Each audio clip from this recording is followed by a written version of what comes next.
In today's video, we're going to upgrade the rubber fuel line that goes from the fuel pump to the carburetor on my 1966 Mustang. I've had quite a few people recommend that. Some of the other videos I've done where I'm doing stuff in the engine bay, that rubber fuel line's in there, and some people have made some comments that I need to replace it with a hard line. So we're going to do that today. So let's get started. So we're going to start with this basic hard fuel line kit from Edelbrock, since I have an Edelbrock carburetor, the 8131, and that includes this fastener to the banjo fitting for this. Go through here like so. This is going to thread into the back of the carburetor, and then on the front of this we've got this fuel filter, which will just throw it on there, and then you're going to need a hard line. You can buy this stuff at any auto parts store and bend it yourself. However, I found a place actually on eBay that was selling a custom bent piece. This one goes right in, and it'll thread in right there at the fuel pump, and then the way this thing has been shaped, it shall just fit the contour of the various parts of the front of the motor, and then it'll just line right up with this fuel filter.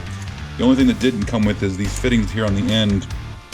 This -6, I believe it's -6 AN fitting that goes there, and then I had to have a shop do this flare on here and put this collar and this together, because when this line comes with a barbed end.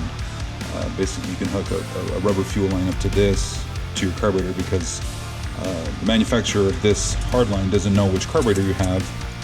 However, in this case, we've got the Edelbrock, so I needed to have this fitting. So this will just go in here, thread that on, thread this on, and then we'll get it all lined up in the engine bay. So let's get started on that part. I did want to add that this fuel line kit does come with the instructions on how to install this. So that makes it kind of easy and shows you the orientation of the fitting, and so you don't double up the washers in the wrong spot. So I do appreciate that. This is where that fitting is on my carburetor, since I have the Edelbrock 1406. It's going to plug in the back here, and it's going to go underneath the choke linkage, and it'll come out right in this area right in here where that fuel filter is, and then that hard line will just plug into the end of that. So the first thing I'm going to do is we're going to take this off the carb.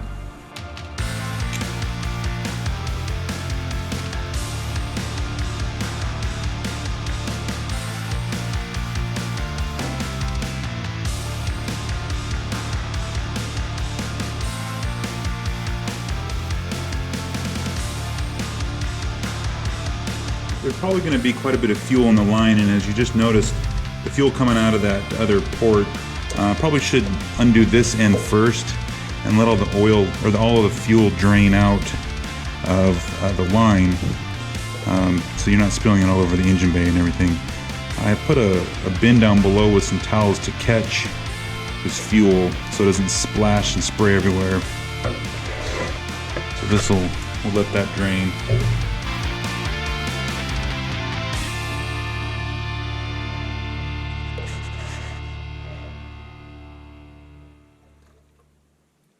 Alright, now to get the rest of this fuel line out of here, there's a holder that's bolted into the valve cover here. So we're just going to take this one fastener out, and that will release this fuel line from my setup.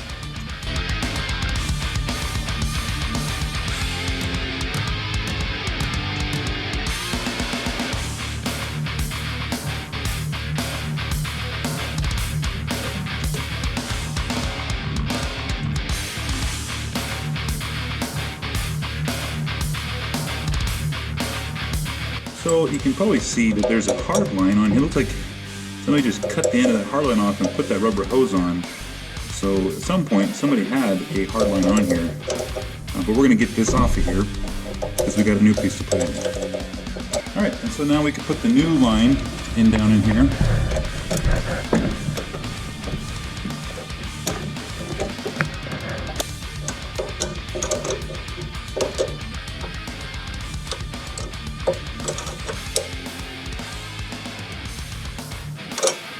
That's in there good. Now we can take this fitting off of the carburetor.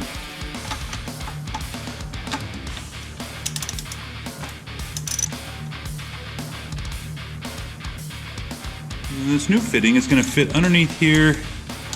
We're just going to thread it in just kind of loosely for now, just to get things set in place. We'll go back and tighten it up here in a minute. But let's just get that put in place. And then what we need to do is get the fuel filter. Get this fuel filter threaded in.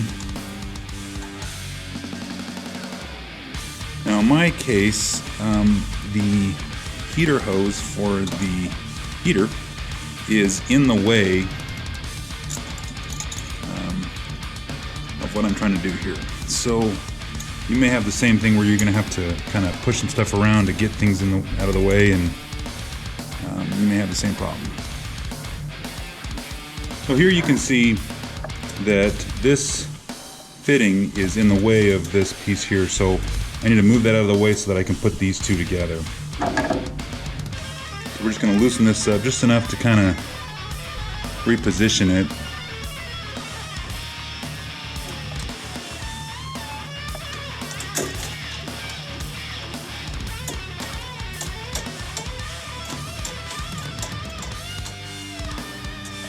Looks like the vacuum advance housing on my distributor is in the way. I gotta move this distributor out of the way so I can get this line to come through and fit up here. So let's move that first. All right, we're gonna sneak in here and we're just gonna loosen up the distributor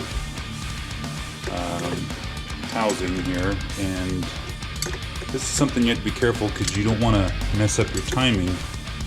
When you go to put this back in, this adjustment is your advance adjustment. And if you don't put this back in the right spot, your advance will be different than what you started with. So I'm just going to move that out of the way so I can push this through and then move it back. Now this line is behind the housing, so that's where I want it for now. And I'm just going to put this back where it was. This part here takes a little bit of finesse, a little bit of working, because I've got some, let's see here, maybe we do move this back out of the way. Move this out of the way to here.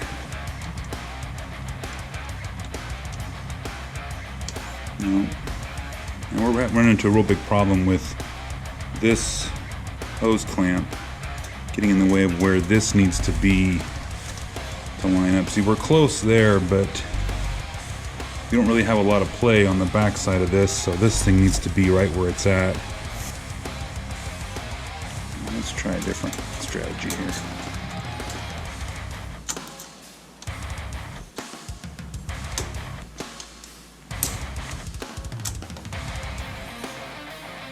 Yeah, this is right in the way.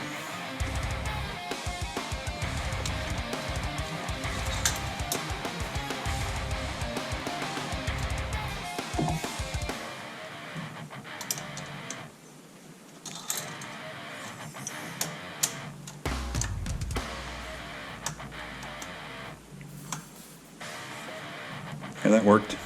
Now we just need to tighten everything up in line and then go to the next part.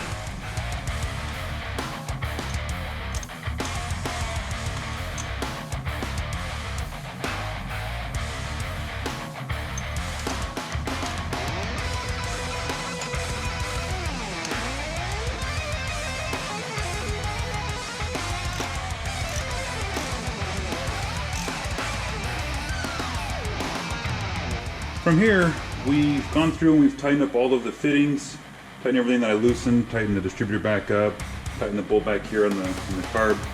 Down there at the fuel pump, I've tightened everything up. What we're going to do now, we just we pull the plug off the coil. We're not going to get any spark to our system. We can turn it over and check for fuel leaks. And this way, it won't fire up, and if it fires up and we got a leak, we don't want to have a problem. So let's fire it up next.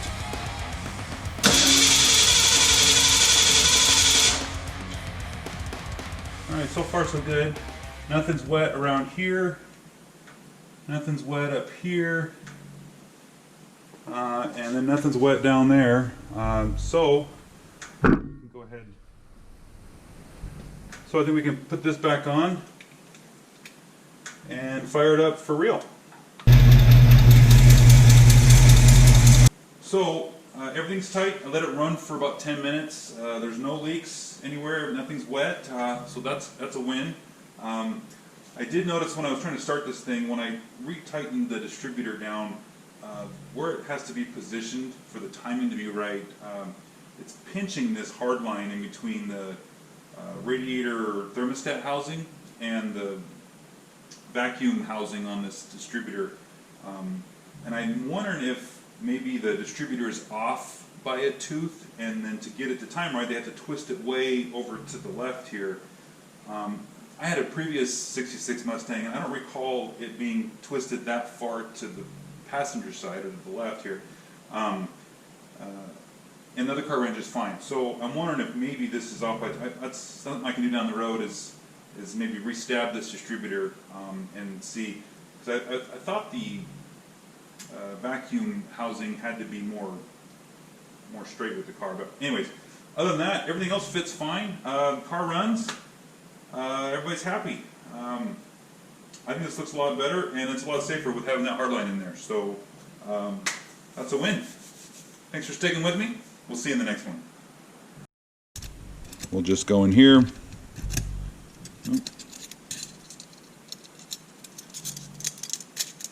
Mess this up.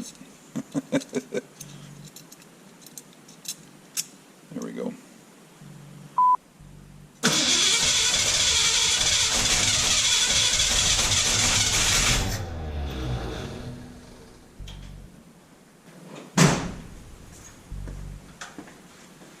Okay, why won't you start, you pig?